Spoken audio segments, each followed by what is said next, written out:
This is our DigitalEye camera trap system. It's composed of a camera that sits inside of here and a PIR motion sensor, and there's two eye bolts on the side for hanging the system up on a tree. Simply click the sides, open the camera system up. Inside we have a removable Sony camera.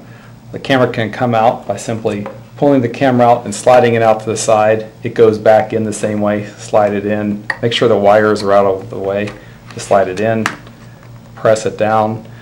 Make sure it's firmly down against the bottom of the case when putting the system back in.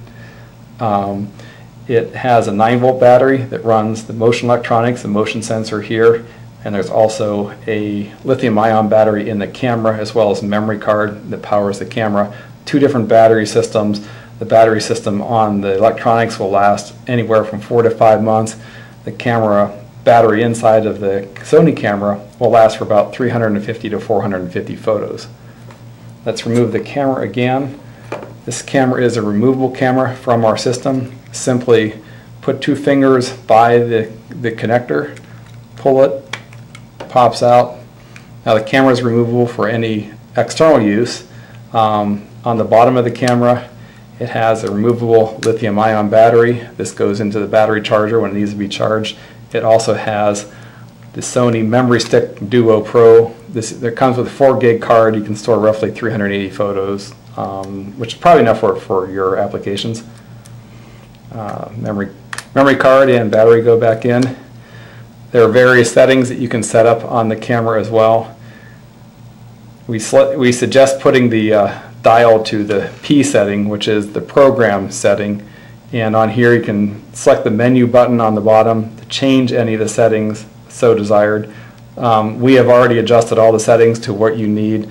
The biggest things are to make sure you turn red eye reduction off, the AF illuminator, things that you don't want for wildlife use.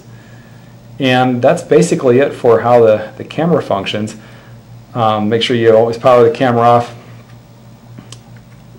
Plug the connector back in. Again, slide it into the camera. Make sure that the foam at the top is allowing the camera to be seated firmly in the bottom, and close the camera up.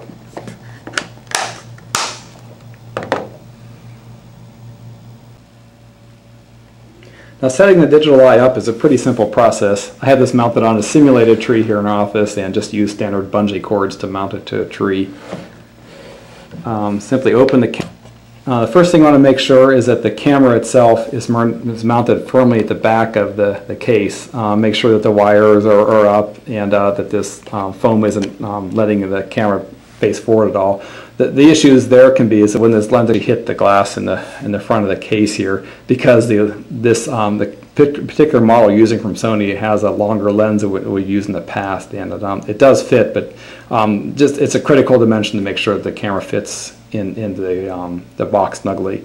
To power the system on, there is a switch here in the bottom. Turn this to the on position. You'll see the red LED turn on. This red LED will be on for a 30-second period, and after this goes into a walk test mode. I'll explain that here in a second. Right now we're ready to close the case up. So just close it up, close the snaps. Okay, as I said, this red LED is going to remain lit for a 30-second period. It allows the PIR sensor to warm up to the environment. Make sure that if you move this system from a cold environment to a warm environment that's been very cold or very hot to vice versa, you let the system warm up to the ambient temperature. As you see, the LED just blinked here 5 times. It now went into an automatic walk test mode. And what this will do is when you walk in front of the camera, as I wave my hand in front of it, the LED will blink. This indicates that the system now is it's not active, but it can see a motion trigger. So when you set this up, you can walk around and say, hey, it'll snap my picture here. You can check out the distance of it, and you can check out the area at what this will detect from. The particular motion sensor, what's called the PIR lens, this little white material in here, is actually the detection zone is kind of a long beam. It's a 10 degrees conical beam that comes out from here. It'll detect from. So the further away, the longer it will detect. But also it's not as sensitive to detecting up to, objects that are very far from the camera system. This system does pretty well. It'll detect an object out there 40, 100 feet, depending on how hot the target is and the ambient temperature in the background. The way these motion sensor works is that it picks up a warm target over a cold target. Now, as you saw, the system blinked again. The lens extended out. It now is in active mode. We just gone past the 1 minute walk test mode. And now if I run my hand in front of the camera here, it'll power up and it'll take my picture. We didn't have the flash set, so we didn't see the flash go off. Now, why the system hasn't powered down immediately is because we have this mode called trail mode here. It'll have the camera stay in a power on position for up to 30 seconds. If it gets a motion event, it snaps a picture, or it can snap a series of pictures for as many motion events that it gets, and these trigger delays would be very quick, within 1/10 of a second.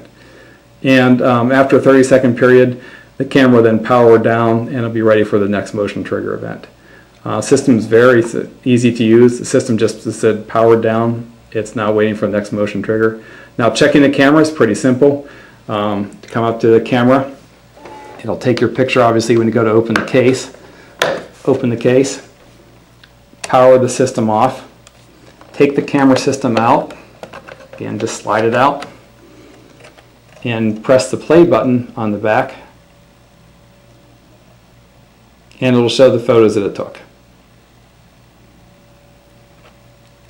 Pretty simple to use.